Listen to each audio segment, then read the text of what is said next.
Good morning, loves. It's Miss Raven checking in. I'm here on the JOB heading out to go get breakfast, but want to speak to you all really quickly about the hardest thing that it is that I do.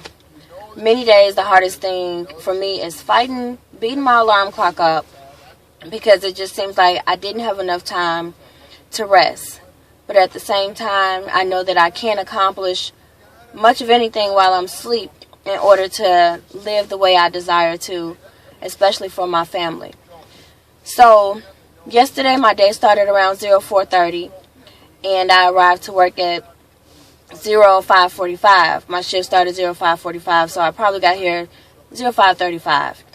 And so it was around 17:35 towards the end of my 12-hour watch, which is a shift for those of you all who aren't familiar with military terms. And there was a young man who I had counseled that day for having some issues, wanted to go home. He's been in the military all of 2 days. So he just felt like this wasn't for him. He wanted to go home. I understand that. What I do as far as the military isn't for everybody. So this young man, I heard some commotion. I was in my office around 17:35, as I was saying. And I came out and I saw this young man had a razor in his hand. He had already sliced his neck, his wrist, both wrists, and was shaking and just yelling obscenities, I guess, about his life, things he had expressed to me that had happened to him in his childhood. And I just realized, this man was troubled. So I called for help, got the ambulance here and things like that. But at the same time, I was very shooken up. But the thing is, here in the military, we have to keep our neck on a swivel. We have to always be ready for anything that could ever happen.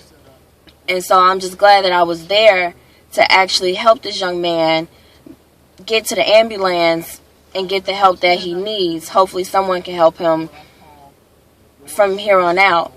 But my thing is that a lot of us do these things that we can't stand. A lot of us are in these situations where we miss one-time events such as birthday celebrations, graduations, even the passing of loved ones, that homegoing celebration for them. And it's just hard for me to continue to do that. And I ask you, what is the hardest thing that you've ever done or that you do on a daily basis? And what are you doing to change that situation? I'm not speaking anything on you or throwing anything on you. I just wanted you to stop and think and just be grateful for those good times that you have. Be grateful for those great people in your life.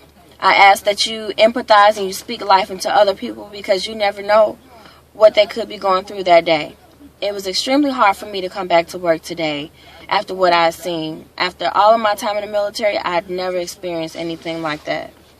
But I'm here. Today is a new day, God-given day, a day that somebody didn't wake up, a day that somebody doesn't have a chance to do something that I will have a chance to do.